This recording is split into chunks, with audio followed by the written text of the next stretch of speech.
I think when anybody gets cancer, you probably think the worst. The attitude about cancer in those early days was one of complete secrecy, fear, and disgust. But the fact is that we didn't mention the word. We didn't talk about cancer. When you are told you have melanoma, then it's just, terror, because it's deadly and it goes very fast. Everybody's cancer is different from everybody else's cancer. I just want to be around with my family, my husband. Cancer at the present time, globally, is a public health emergency.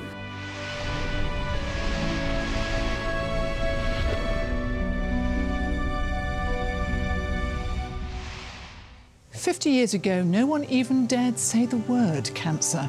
It was considered a death sentence. Treatments were brutal and largely futile. Cancer was considered an impenetrable black box. It was believed that it had a single cause and that one day there would be a single cure, which would spell the end of this lethal assassin. This enemy within currently kills at least 8 million people across the globe each year and devastates the lives of millions more. The battle against cancer over the last 5 decades has been an epic struggle involving doctors, nurses, researchers, politicians, and above all, patients.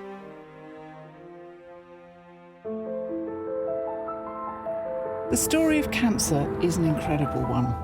What follows shows just how far we've come in piecing together the puzzle that is cancer, understanding, diagnosing, treating this enemy within us. We begin in America, in a small town in Maine, with someone with a place in cancer history. In 1964, Karen was diagnosed with leukemia. Then, just 13, she was lucky because she lived close to Boston, where a new regime of drugs was being trialled in children with leukemia. It was called VAMP and involved huge doses of 4 different, highly toxic drugs. It was a brutal experience, which Karen can relive as if it were yesterday. Everything hurt. My arms, my legs, my stomach. And I would be in a fetal position for a long time. And it got to the point where I couldn't walk because my legs had bent. I was hooked on morphine for a long time, too. I would scream in the middle of the night, "Nurse, nurse," because I needed that morphine shot. It's just a totally different world, a twilight world. You're just existing. A little boy across the hall from me, he died of leukemia. And it was sad because I asked the nurse where he was, and she said that he had passed the night before. The irony was that Karen never even knew she had leukemia, not until years afterwards. Nor was she aware that most of the children who had those early combination therapies, after a few flickering months of remission, died. Most of all, she never could have realised that her survival was the start of a revolution in leukemia care, which started here in Boston, led by legendary cancer doctor Sidney Farber. Dr. Farber, I think, was one of the most fascinating men I ever saw. First of all, he was totally brilliant. I mean, he truly had an elephantine knowledge of pediatric hematology and oncology. He was a man of very fixed ideas, however. His theory was that he could kill a number of the cells with a single agent, and then when resistance emerged, he could kill them again with a second agent. That was his whole approach. That turned out not to be correct, that the only way to really master resistance is to treat with several drugs with different actions all simultaneously. But as we were learning how to do that and learning the doses and schedules, there was terrible toxicity. Believe me, I know. I was there in the very beginning of it. And it was dreadful. I saw about 50 children with leukemia when I was at the National Cancer Institute in the 50s using just 2 agents. And I didn't save a single one, and I made every single one of them terribly sick. It led to a clash of wills. Farber, desperate not to make his children any sicker than they were already, wanted to give the drugs one at a time, while paediatricians like David Nathan insisted it had to be all 4 at once. In the end, ironically, Karen survived because she wasn't treated by Farber himself. She had all her drugs simultaneously. Farber later came round to this approach and became the great champion of combination chemotherapy. In the 50 years since Karen's mother was told her daughter had leukemia, hundreds of thousands of parents have been given that same awful diagnosis. And no matter where you are in the world, rich or poor, cancer still has the same power to shock, as it did for Holly and her husband Ola here in Sweden. Holly took her daughter Kate, listless and tired, to the doctor. When the doctor called them later that day, the news would change their lives forever. And that's when the floor fell out from underneath us.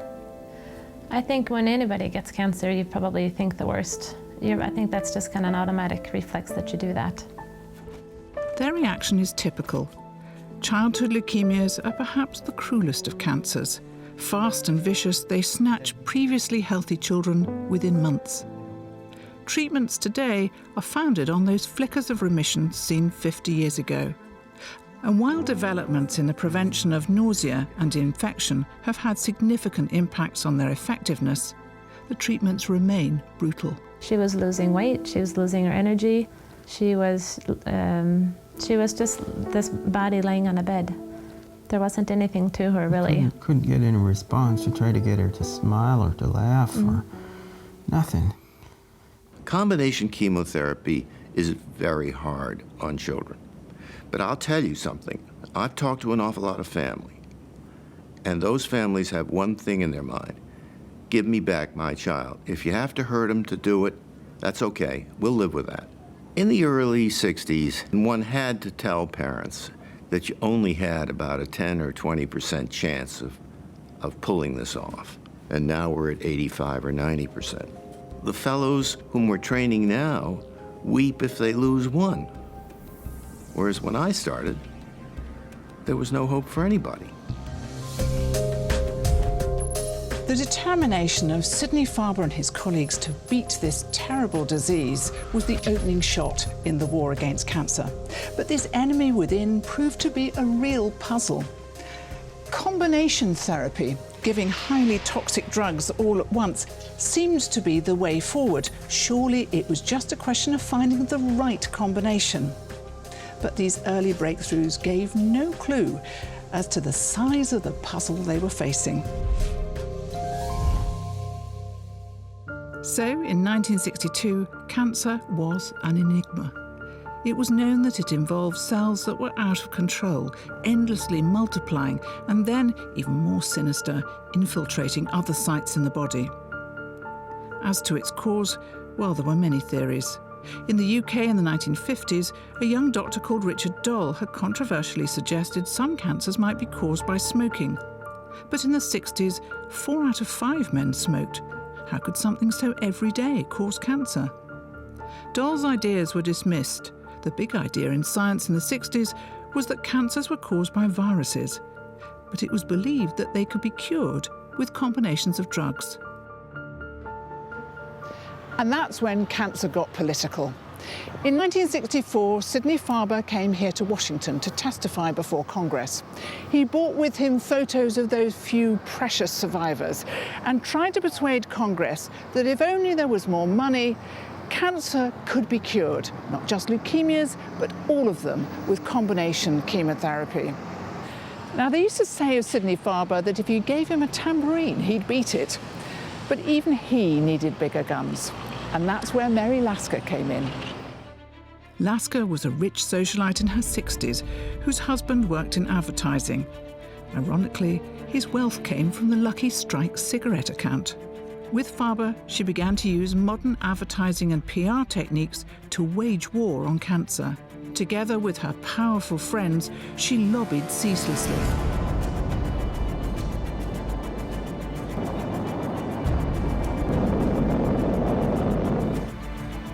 1969 saw the first moon landing. It's one small step for man. Surely, Lasker and her rich, well-connected friends argued, if you could get a man to the moon, you could crack cancer. One giant leap for mankind. It was perfect timing. President Nixon was seeking re-election and was anxious for a cause to deflect public opinion from the war in Vietnam. We find that more people each year die of cancer in the United States than all the Americans who lost their lives in World War II. So he gave his support to the Conquest of Cancer Act. And he declared cancer would be cured in time for the American bicentennial, then just 5 years away. The Congress is totally committed to provide the funds that are necessary, whatever is necessary, for the conquest of cancer. Nearly $2 billion was poured into what quickly became known as the War on Cancer, funding research and creating an independent cancer agency, a NASA for cancer. We had a philosophy that I remember from when I started back in the early 70s at the National Cancer Institute, that if we could find the right drugs, give them in the right doses, and sometimes in really high doses, we would be able to cure the disease. During the 70s, the worlds of doctors and scientific researchers seemed to be running along parallel tracks. Doctors felt certain the future was drug combinations, whilst researchers like Bob Weinberg thought it lay in better understanding of the inner machinery of the cancer cell. And chemicals, including tobacco, were now firmly in the spotlight. By the 1970s, there was the chemical theory on the one hand, there was the virus theory of cancer on the other hand, and also there was the theory that there were damaged genes inside cancer cells. By the 80s, what had happened that developed the understanding of cancer? A major step forward was made in studying viruses, ironically, that was undertaken by Michael Bishop and Harold Varmus in San Francisco, when they discovered that within the repertoire of normal genes in a normal cell, there actually lay some genes that could trigger cancer in the cell around it. What was discovered in the mid-1980s was that there really were two major kinds of cancer genes. Those that drive the unrelenting growth, multiplication of cancer cells, the so-called oncogenes, and a second class of genes whose normal function it is to damp down, to suppress cell proliferation. And this second class of genes was called tumor suppressor genes. And we came to realize, in fact, that the average cancer cell that one finds in a human has both a stuck accelerator pedal, an oncogene, and multiple defective braking mechanisms, that is, defective tumor suppressor genes. It was Bob Weinberg's team that discovered the first oncogene. The problem was that neither doctors nor researchers were coming up with what patients needed: cures. Yes, there was new understanding, and there were some new drugs, for instance carboplatins, still in use today, but no actual cures. The 1980s were wilderness years for cancer patients, and there was growing discontent that the war on cancer had failed to deliver. Then, in 1986, came devastating criticism from a man called John Baylor. He was a public health academic from Harvard University. And I want to read what he said, which was published in the New England Journal of Medicine. "We are losing the war against cancer, notwithstanding progress against several uncommon forms of the disease. Some 35 years of intense effort, focused largely on improving treatment, must be judged a qualified failure." Well, why had it gone so wrong? Well, the answer is simple. They had misjudged their foe. There's nothing smarter than a cancer cell. If you attack it on one side, it will escape on the other. The fact is, from my perspective, and the terms that I use is a wily foe. It has always stayed one step ahead of us. Not only were there no new cures, but more and more people seemed to be getting cancer. Nixon's war on cancer failed to deliver immediate results, but it did prove one thing. Without political will and the ear of policymakers, a problem on this scale just can't be solved. Families like Lynn's experience with bowel cancer today reflects the past, present and future of cancer.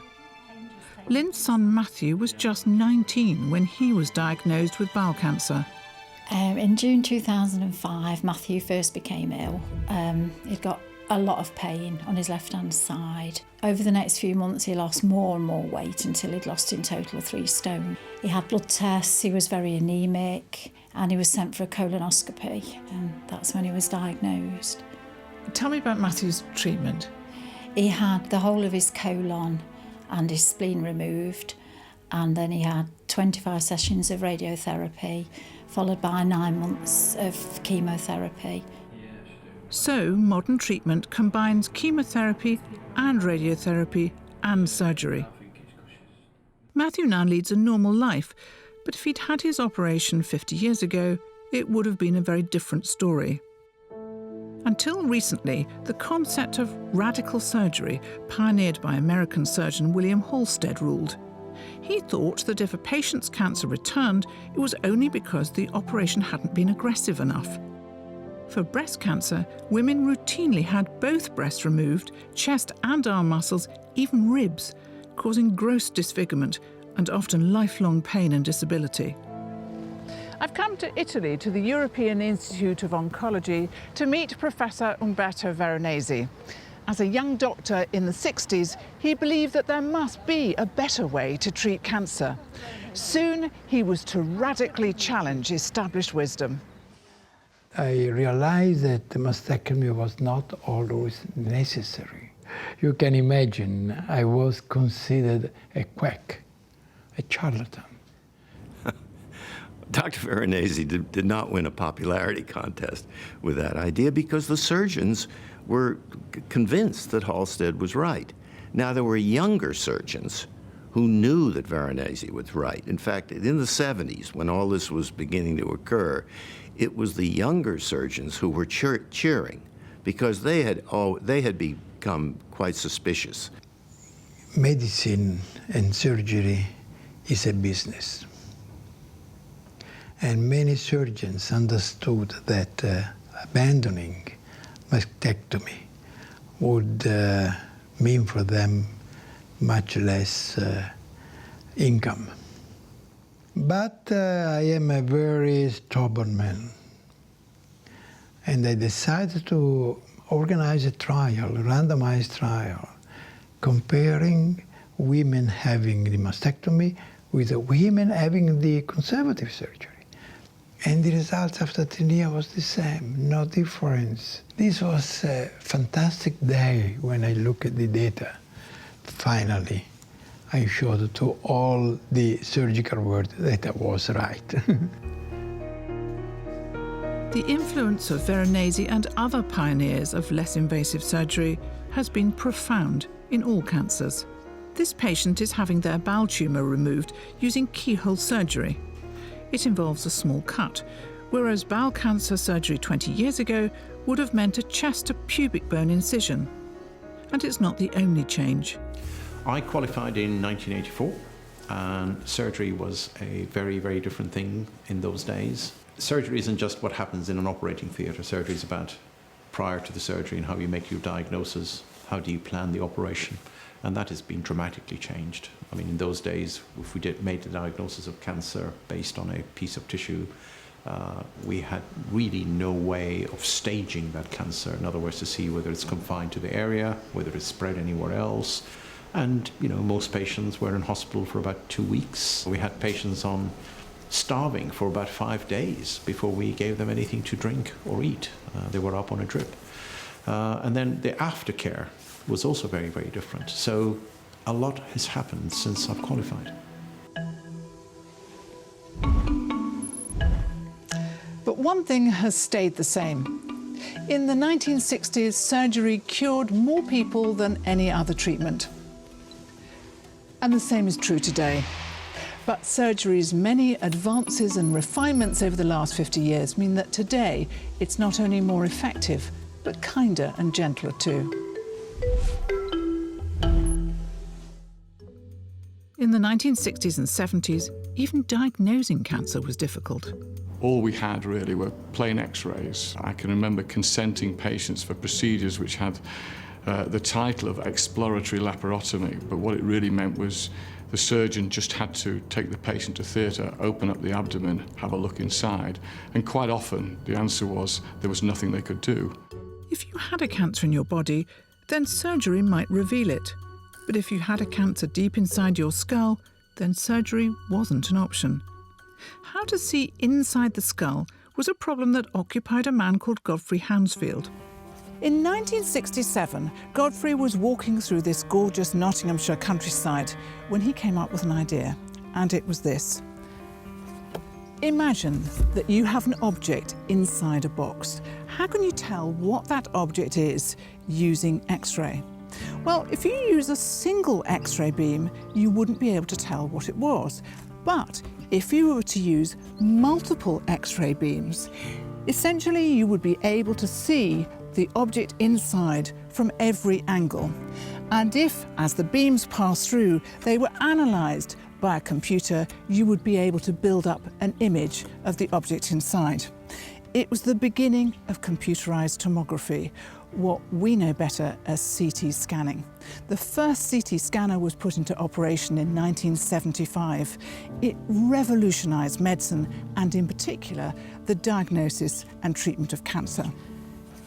With, as we call tomography, with 3D imaging, you could actually precisely define the anatomy of the normal tissue and the tissue being involved by the disease process. It completely changed the investigation of cancer. And then came magnetic resonance imaging, MRI, invented by Peter Mansfield. It uses strong magnets rather than X-rays and is especially useful for looking at the soft tissues of the brain and muscles. And there was another way of revealing cancer, nuclear medicine. Back in the early 60s, some patients got medicines containing tiny doses of specially designed radioactive probes, which found their way to particular tissues. I'm making the injection now. Flush now, please. The probes then showed up as glowing hotspots on camera images. Nuclear medicine can show not just if cancers are there, but how they're working. A further development called PET, positron emission tomography, widened its applications, but then came a dramatic advance. The step change was to marry a PET scanner onto a CT scanner, and therefore combine the fantastic anatomical detail and resolution of a CT scan with the exact distribution of the radiolabeled probe to be used in a particular patient. So suddenly we could make major inroads in the assessment of disease response. So instead of waiting 3 months after some chemotherapeutic regime to understand whether the patient is responding, we can now offer response in days, few days, 1 week, and therefore guide a new assessment as to whether one should persist with that particular disease regime or whether one should change. In 50 years, cancer has gone from being hidden from us to being revealed. And imaging has been the ultimate enabler, allowing earlier diagnosis and more accurate surgery.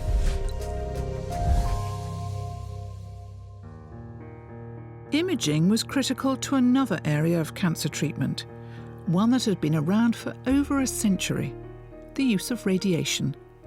Radiation has been used in cancer because when you deliver a given dose to cells, you destroy them. Unfortunately, there is a difficulty with ionizing radiation is that it does not make the difference between a cancer cell on one side and a normal cell on the other side. So all the difficulty for us, or the trick or the challenge, is to be able to really focus the dose to the cancer cells, avoiding the surrounding normal tissues. The development of LINACs, linear accelerators, meant X-rays could penetrate deeper into the body. But there was still collateral damage, which limited the use of radiotherapy, particularly where tumours were in awkward places or were of odd sizes. I guess the next big quantum leap started in the mid-1990s in some research centers with the development of what we call today IMRT, which stands for Intensity Modulated Radiation Therapy, which means that if we have a target volume which is this shape, the radiation will have this shape too. IMRT now made it possible to flood an entire tumour with radiation. Further refinements of IMRT have arrived in the last 15 years. The latest generation are stereotactic machines. They deliver a precision exocet of radiation using many narrow beams to pinpoint an exact part of a tumour. In normal radiotherapy, we account for breathing motion by treating a region within which the tumour will move up and down. Because the CyberKnife can track the breathing motion, we can just treat the tumour itself. And while the tumour is moving up and down with the breathing cycle, the machine will move up and down with the target in that point of space. It has two main components to it. It's this part here, which is a linear accelerator, and this is attached to a very sophisticated 6-jointed robot. This robot is the same sort of robot that's used in motor manufacturing and is so well engineered it can move anything to a point in space to an accuracy of less than a millimetre.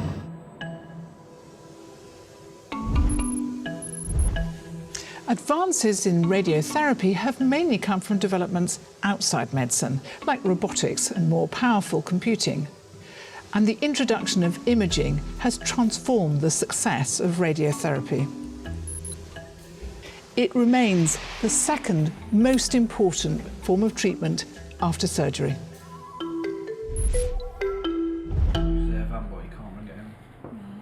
With Matthew on the road to recovery, you might have thought it would be the end of his family's ordeal with bowel cancer.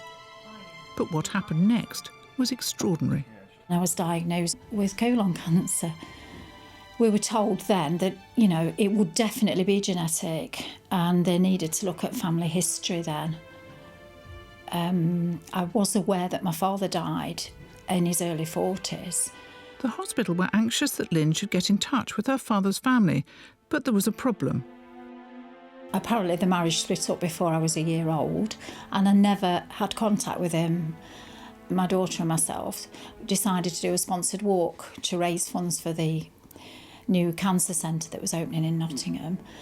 And the reporter there was talking to people that were doing the walk. She was interested in mine and Matthew's story. And during the course of talking to her, it came out that I didn't know my family. And she suggested doing an article on Matthew's story. The following morning, the reporter rang me and said, you know, your half-sister's been in touch and are you ready for this? You've got 2 half-sisters and a half-brother and a stepmother who were all very interested in meeting you.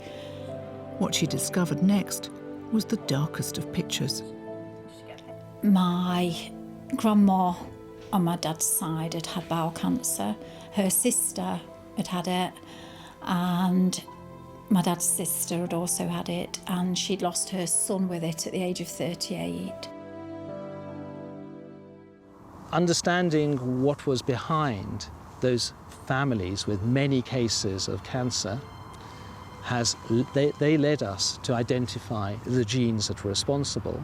For some cancer families, the significance of the tumour suppressor genes discovered by Weinberg in the 1980s had become clear. One now realizes that in many cancer susceptibility syndromes in which there's a familial pattern of developing one or another kind of cancer, that pattern is caused by the inheritance of a defective tumour suppressor gene from one's parents. We now understand that cancer is also the result of multiple random gene faults in cells, accumulated over a lifetime, caused by external factors like the chemicals in tobacco smoke or by radiation, for instance, but also by normal chemical reactions providing energy inside our cells. Scientists like myself like simple solutions rather than extremely complex ones, but ultimately we have to bend to the winds of reality. Cancer is a very complex disease. Knowledge of the genetics and molecular biology of cancer is a phenomenon that only really began in the 1970s. But genetics is now the foundation of our understanding of cancer and how to defeat it.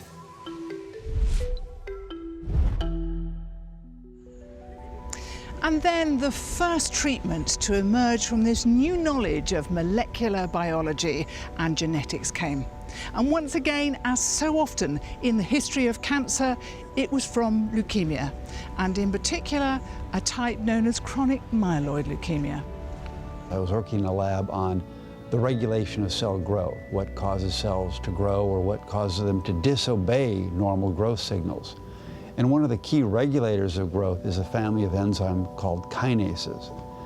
And I was also trained as a medical oncologist, meaning I took care of cancer patients. As I looked at the field, or surveyed the field, where was there a kinase, one of these growth-regulating enzymes that caused cancer? And it was clear to me that one disease called chronic myeloid leukemia, or CML, was a disease that was absolutely clearly caused by excess activity of one of these kinases. And so I began to move all my lab work into this one particular disease, CML, to identify compounds that could shut down these enzymes that were unregulated in this disease. And I figured that I'd go into the lab, I'd probably disappear, and that maybe someday I might make a contribution in this new way of thinking about cancer. I really never dreamed that I'd actually bring a drug out of the lab into the clinic. For me, it was just, I wanted to do something that was different than chemotherapy approach. I still remember, as if I was there today, the moment when Brian Drucker reported his remarkable initial results with Gleevec. Quite remarkable clinical responses in patients who were otherwise destined to die. And you could really see this as a future model for how we were going to treat so many of our other patients with leukemia. I was 24 years old when I was first diagnosed. I had a bone marrow transplant 6 months after that, which basically worked for 4 years, and then the leukemia came back. I've been on various drugs regimes. Quality of life, it was never great for 15 years before I got to taking Gleevec. We talked to Julian Tutty, who has CML. What would you say if you met Brian Drucker? I'd probably be speechless, to be honest. I'd just give him a hug and say, thank you so much. That man saved my life. Thank you. It's just so amazing to think about the numbers of people whose lives have been affected. Then came the use of monoclonal antibodies, essentially chemical sniffer dogs designed to seek out particular features of cancer cells and disrupt them. Their early use wasn't promising, but later versions of monoclonal antibodies had an extraordinary effect, particularly in the treatment of other leukemias and some forms of breast cancer.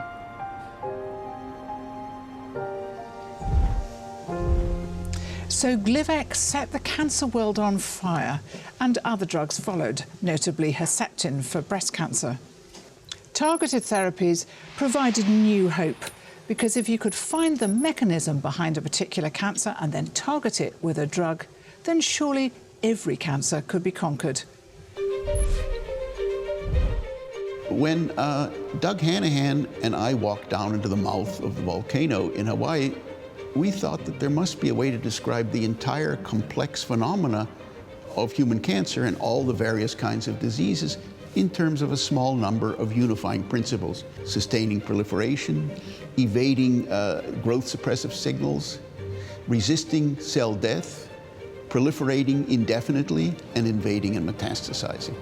One of the critical aberrant traits of cancer cells is the process that is termed angiogenesis, in which a tumor growing within a tissue begins to recruit blood vessels to grow into the tissue, because the tumor cells, like normal cells, require a blood supply.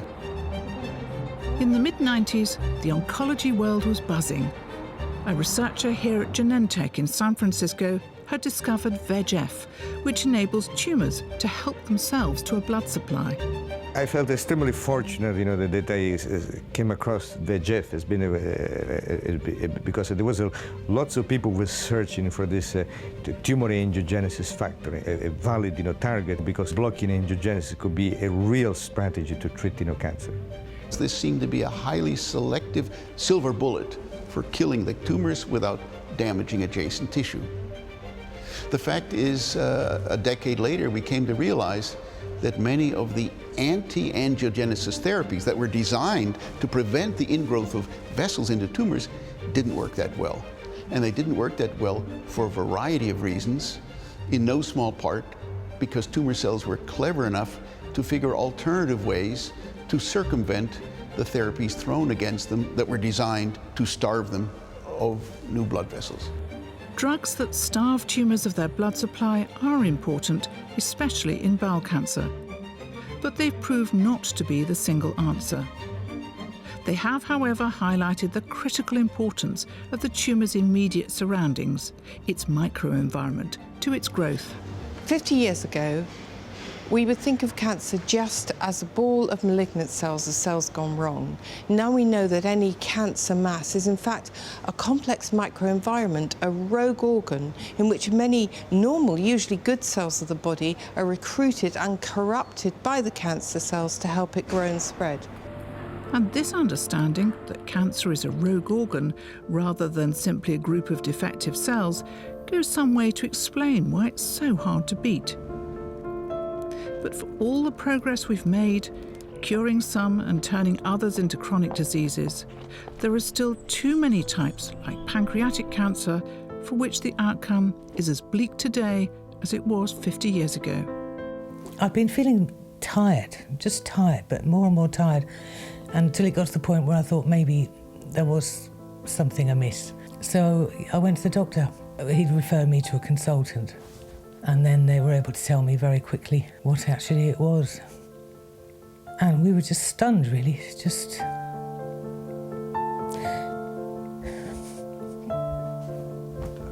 The challenge for those with pancreatic cancer is that it's often well advanced at the point of diagnosis, when there are no longer any effective treatments. However, Bobby was able to take part in a clinical trial. These are invaluable to researchers in developing new treatments, and it gave her some hope of a return to normal life. I just want to be around with my family, my husband. I want to be there to... I just want to be there to look after them. And I'm just not ready to go yet. I've got so many things I want to do. People like Bobby and countless others in the past 50 years are the real heroes of cancer research. Without patients willing to participate in trials, research would be almost impossible. I think patients, like health professionals, recognise that it's only through research are we going to make progress. And for a disease as devastating as pancreatic cancer, we really need a breakthrough. And that's only going to come by exploring new forms of therapy in the context of a clinical trial. Clinical trials have established the effectiveness of some of the most important therapies and treatments we have. For instance, the trials of tamoxifen, which blocks a hormone essential to the development of breast cancer. It's what's called an adjuvant treatment. For some subsets of breast cancer, the risk of relapse is going to be 50%. That means that following surgery, 50% of the patients, at least, have remaining cells, which you cannot see. So the idea was, can we apply chemotherapy in those patients with remaining tumor cells that we cannot see in order to prevent relapse and, if possible, to increase the cure rate? Adjuvants given after surgery or radiotherapy and neoadjuvants, which are given before, are now extremely important. And these sort of drugs may be key in the future for prevention. There are already trials ongoing using hormone-altering agents like tamoxifen and other agents in patients who are at risk of breast cancer, either because they've already had the disease or because they have a genetic risk of it. Collaboration across borders has long been required for trials of rarer types of cancer. Doing studies in more than one culture, one community, gives us the opportunity to reach a much larger number of patients in a short space of time, particularly for rare forms of cancer. And although pancreatic cancer kills a large number of people, actually it's relatively uncommon in its instance. We actually need to go further than the UK to get the numbers up in the time frame that's meaningful. And as more subsets of common cancers are identified, each one is becoming a rare cancer. To validly compare two treatments, you have to accrue significant number of patients to have sound statistics.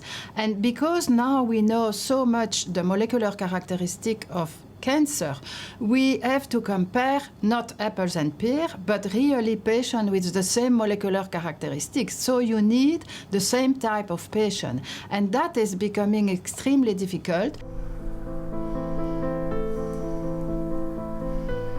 The extra months Bobby's trial gave her came to an end all too soon.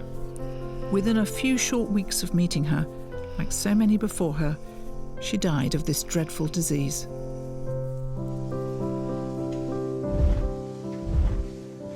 Clinical trials like the one Bobby was involved in help clinicians and scientists make another small step in their understanding of treatments. Clinical trials are often very complex by design, but they're the only way to prove whether something works. And without them and the courage of patients like Bobby, very little progress would have been made. Throughout the fight with cancer, doctors have had to confront situations where they have no more treatment options.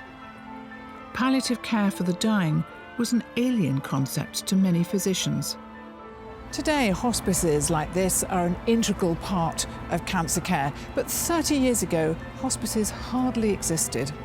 The hospice movement was spearheaded by a remarkable woman, Dame Cicely Saunders. Cicely was a driving force, a very impressive person. She was tall, she had presence, she had enthusiasm, if you like, she had charisma. Because of Cicely's influence, the whole movement towards good palliative care moved with amazing speed. I was literally exhausted when I came in, physically and mentally probably. And so I don't know, it's given me peace of mind. We're more than physical, and this was a point that Cicely made right from the beginning, that there are, if you like, 4 dimensions to our personhood. There's the physical, yes, the psychological, the social, and the spiritual, and all these areas have to be addressed. For me, they've relieved any fear that I may have had about the process of cancer and dying.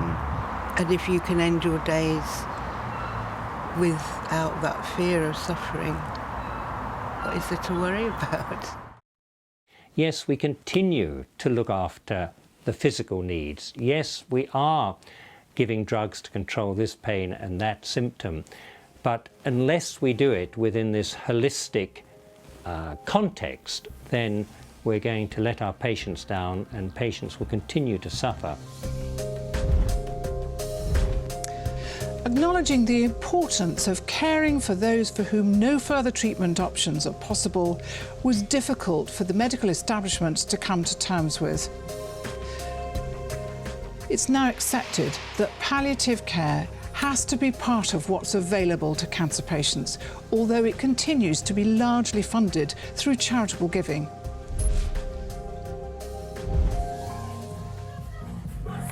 Over the years, the death of a mother, father, son, daughter or friend has motivated people into action. All over the world, millions of people take part in fundraising events like this one to raise money for cancer research. Who are you all doing it for? Sylvia! But this fundraising phenomenon isn't a new thing, as this advert from the 1960s shows. Those who understand the urgency of the work. The campaign cannot prevail without The first really effective fundraising can probably be traced back to Mary Lasker and Sidney Farber in the US in the 1970s. Now, billions are raised every year through charitable giving. 1, the massive engagement of patients, their families and the public with organisations such as Cancer Research UK has made a huge difference not only to basic cancer research, which has to be funded on a large scale in order to have the appropriate scope and ambition, but also to the organisation of cancer treatments. And that's a phenomenon which is spreading out all over the world, really. But there is a perhaps inevitable disparity in fundraising across cancer types. Awareness of some, particularly breast cancer, has been raised thanks to high-profile patients like Betty Ford and Kylie Minogue. And better outcomes motivates further fundraising. But in cancers where fewer survive and there is less awareness and relatively little fundraising, progress is much slower.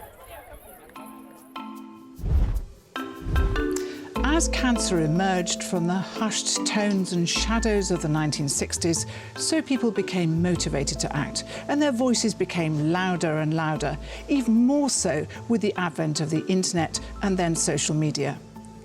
Whether it was taking part in trials, being involved in advocacy, or simply being one of the millions raising money for research, people power has become an incredibly important weapon in the fight against cancer.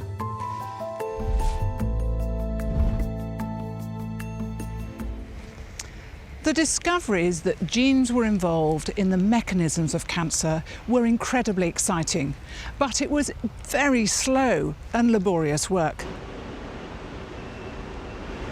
Working out whether a family member carries an altered gene used to take years. Today, it can take as little as 40 minutes using a gene sequencing machine like this.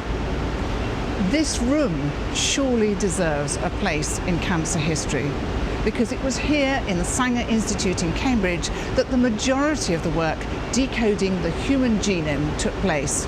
The entire sequence was announced in 2001. And gene sequencing is surely the future in understanding cancer and how it works. The Human Genome Project heralded a new dawn for cancer in the 21st century. Thanks to high-speed sequencing, it was now possible to examine the inner mechanisms of cancer cells. And what they found was shocking. Now that we have experience of sequencing tens, even hundreds of whole cancer genomes, we can see laid out before us that actually everybody's cancer is different from everybody else's cancer. Each cancer may have something like 5,000 to 100,000 mutations, and these are distributed across the genome. And it's turning out that no two cancers are the same. So what does this all mean for treatment? Well, rather than focusing on where a cancer is in the body, you treat each tumour as an individual, finding out what's driving its growth and developing therapies which combat it. It's an approach called personalised medicine, and there's a very good example of that in the new treatments now emerging for melanoma. This skin cancer is on the rise due to increased exposure to the sun, and there have been few treatments available for it.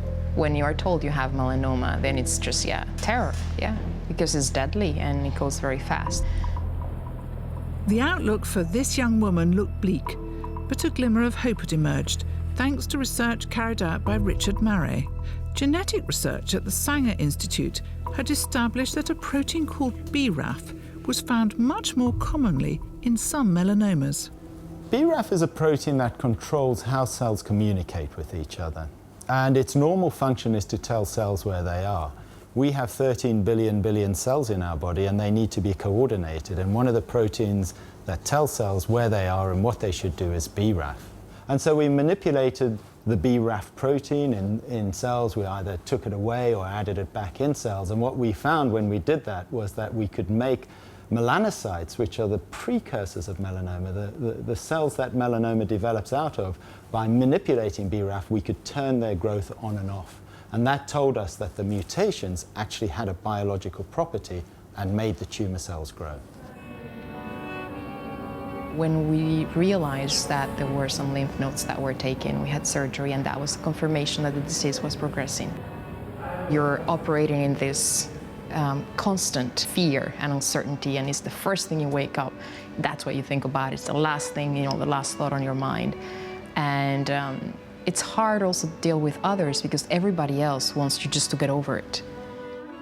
Having established the significance of BRAF, a number of drugs have been developed that target it. One of them is called Zelboraf.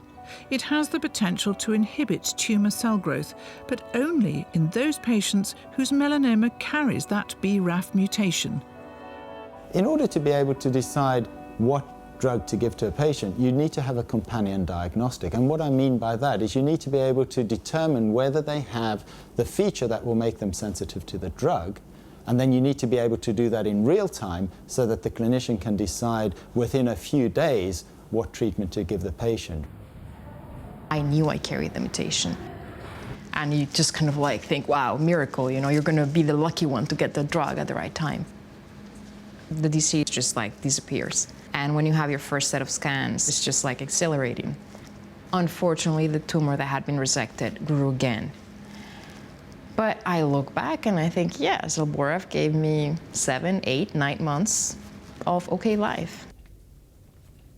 So it turns out that tumour cells are very adaptive, and when you put a selective pressure on them, in very much the same way that organisms can adapt in an evolutionary sense to new environments, tumour cells adapt to the new environment, and the new environment is the presence of the drug. And so they evolve very much in the way Darwin described for species evolution, to become resistant to the drug. They learn to get around it. And so what we obviously need to do is to try and work out how to make the drugs work better, but more importantly, for a much longer time.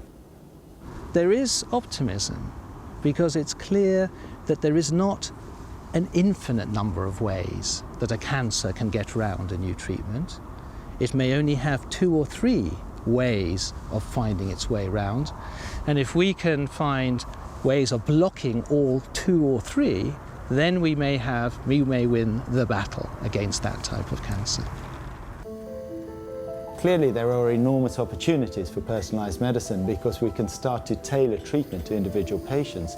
And what we hope is that eventually we'll have really a panel of drugs that we can draw from and that we can mix up in very clever combinations for specific patients and to improve their treatment.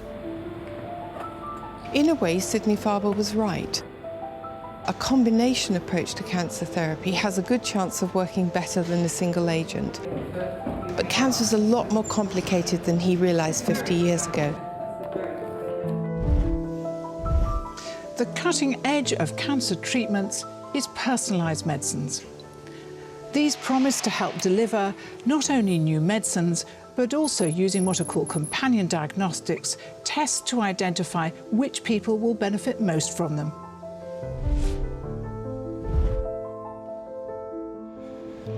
One of the greatest challenges we face is trying to deal with metastatic cancer. That's cancer that's spread beyond its primary source. It's very hard to treat, and it's the cause of most cancer deaths. So while scientists try to figure out why it happens, how about trying to prevent it happening altogether? You can go for earlier diagnosis, or better still, preventing it altogether. And there's no better example of that than smoking. Back in the 1960s, smoking wasn't just normal, it was something which you aspired to. Over 80% of men in the United Kingdom smoked. And then they came along with this remarkable findings from Richard Doll, essentially, and then other people followed it up and we all came to the same result. First of all, they discovered the link with lung cancer. They hadn't at that stage discovered the link with heart disease. Then that was discovered, and so the news kept coming out and getting worse and worse for smoking. Clearly, the tobacco companies saw a threat to their business. So they got the lawyers in to try to mislead the public and politicians and the medical community for the last 50 years. People born before 1900, 60% of them died of cancer, and that's now reduced to about 27 to 30%. The most important factor is smoking. Smoking is very strongly associated with about 20 different forms of cancer: lung cancer, pancreas, head and neck, esophagus, etc. So it's a real major contributor to the big changes which have taken place in the incidence of mortality from cancer over the last 100 years. But these changes in the West don't represent global trends. In China, over half of all men smoke, and although only 2.5% of women smoke, fears are that this will rise. Even if they get the rates down in men, Westernization of that country is probably going to be the single most important public health threat that they face as the smoking prevalence in women goes up, which it will do from 2.5%, even if it only went up to 10 or 15%. You know, there's a lot of people in China. You're talking about a huge number of deaths. And it's not just smoking. Work done by epidemiologists has identified other significant causes of cancer. The other factor which we've clarified is alcohol. Alcohol drinking is a risk factor for cancer of the head and neck, the esophagus, one or two other things. We've also clarified the role of sunlight in the cause of skin cancer, particularly in melanoma. And we've moved recently, the big recent development has been in understanding the role of sunbeds, which are very, very dangerous, particularly in younger users. We did this report in France to work out the attributable causes of cancer in France, and 10% of breast cancer in France in 2000 could be attributed to HRT use. All of that's come from observational studies, epidemiological studies. None of it's come from a randomised trial. But although decades of research have proved that these external factors play an important role in causing cancer, and scientists have pinned down a number of hereditary gene faults, for many, the cause of their cancer remains a mystery. Back in the 1960s, people believed cancer only had one cause, and top of the suspect list were viruses. We now know that a few cancers are indeed caused by viruses. Human papillomavirus causes cervical cancer, hepatitis B, some forms of liver cancer. The development of vaccines to counteract these viral infections has been one of the major achievements in prevention over the last 2 decades.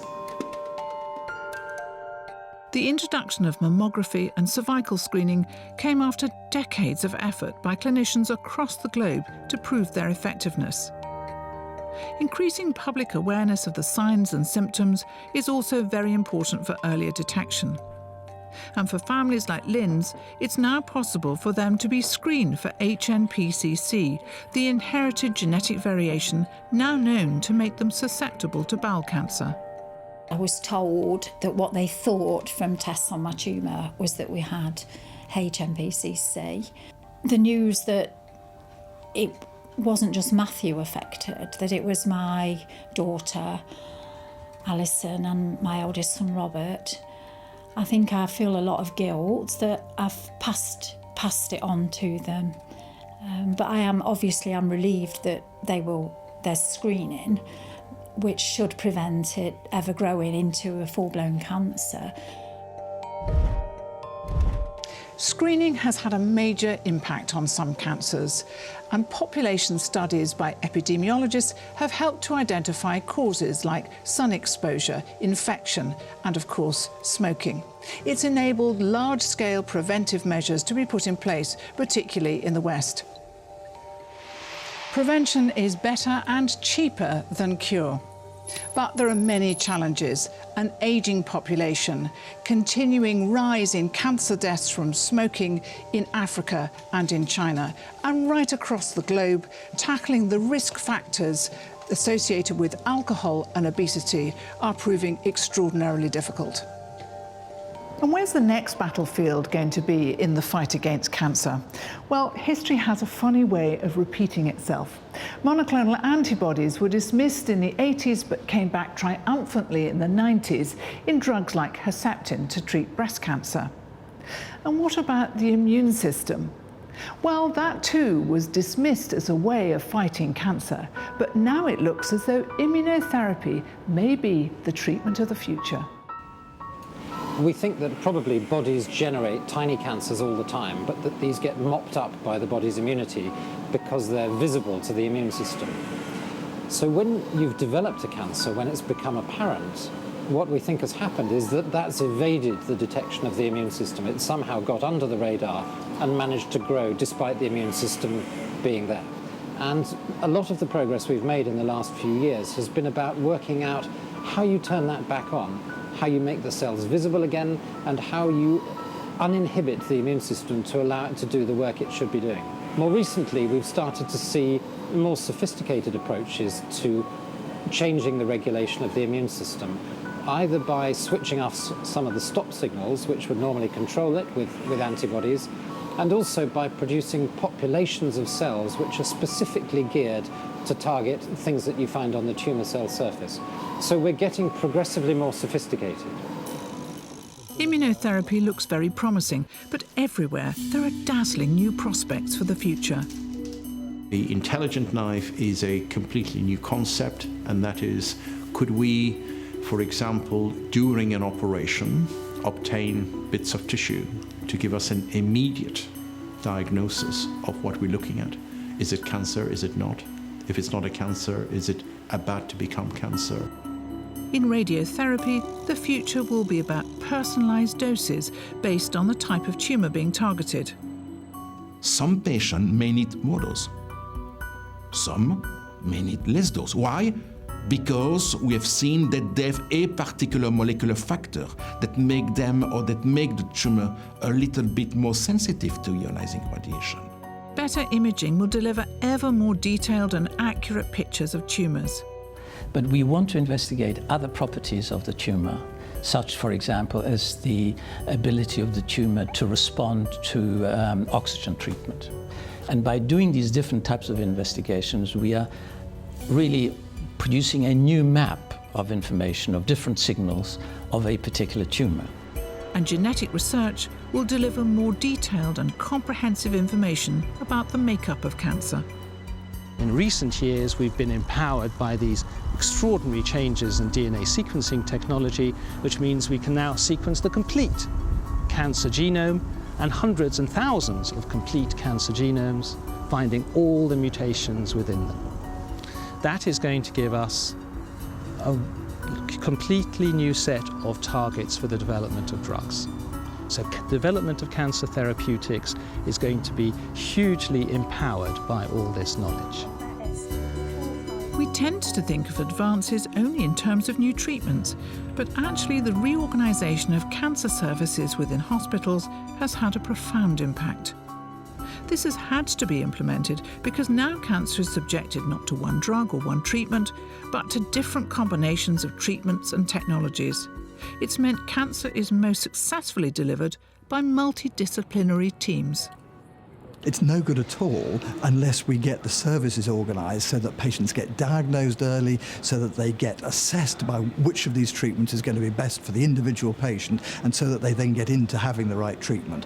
When I first started practicing, I made all the decisions. I cannot make those decisions now. I have to make those decisions in partnership with experts in the drugs, which are the oncologists, experts in the X-ray treatment, we would call radiotherapy, clinical oncologist, experts in the radiologist who essentially look at these images, because they help me plan the operation. So I don't go in and say, as we did 20 years ago, find the unexpected. The organisation of cancer services isn't a piece of the puzzle in itself, but it's the glue that holds everything together. And it's not just about doctors, nurses or hospitals, it's part of a much bigger picture. Cancer is as political now as it was in the 60s or 70s. Today, the issues across Europe are mainly about access and cost, issues that may become even more challenging with the advent of personalised medicines, which promise cure for a few, but which come with a high price tag. These are not issues that politicians can decide. These are issues for the whole of society. It must decide what it values.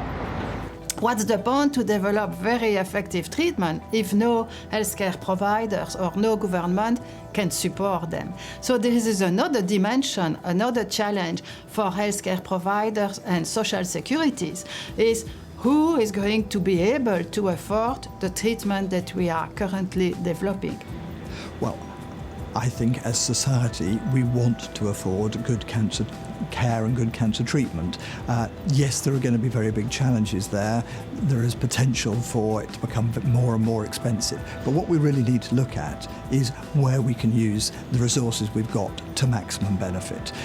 By preventing cancer, obviously that means that we're not going to spend the money on having to treat patients. Early diagnosis may mean that we don't have to give the expensive drugs further down the track. Targeting the expensive drugs are the people who are really going to benefit from them. So if we can get that right and say, we know this drug is the drug that actually matches your cancer, we also know what dose we're going to use to treat your cancer, that will have a huge impact on our current expenditure in cancer, because it'll be a much more intelligent way of spending our money in cancer. Today, cancer is part of our life. It's part of our political agenda. It's part of the agenda where and in time of very limited resources, we have to fight in order to get more research dollars for cancer, or at least maintain research dollars for cancer so we don't lose ground. When an emergency arises, governments can find money to cope with it. I think we've got to get across that cancer at the present time, globally, is a public health emergency.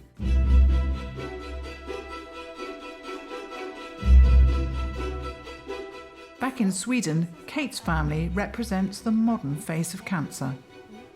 Well, Kate finished her treatments after 2 years, and now she's an 11-year-old, very happy girl, full of life, who is an inspiration to other kids going through treatment, so they can see that there is life once it's done, that you can get through it.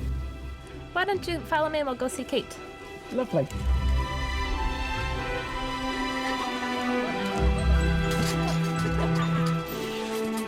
Hi, hi. Hello, Trouble. What would you say to any children now who had leukemia like you? Keep on taking the medicine and don't skip it. And survive. And they'll be as healthy as you are. Yeah.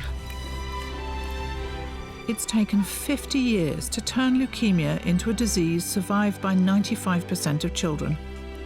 We can see that discovery can take 2 decades or more to translate into new treatments, and that sometimes advance depends on the development of other technologies, like the ability to rapidly sequence genes or powerful computing. Will children still get leukemia in the future? Sadly, yes. But far more of them will survive it. And it's living with cancer or after cancer that's going to be one of the greatest challenges for the future. Obviously, one of the big challenges is that as we are more successful, more people are alive, but more people are alive potentially suffering from the consequences of cancer treatments. So, first of all, we need to make sure we do minimise those consequences from the outset by targeting the radiotherapy more precisely, for example.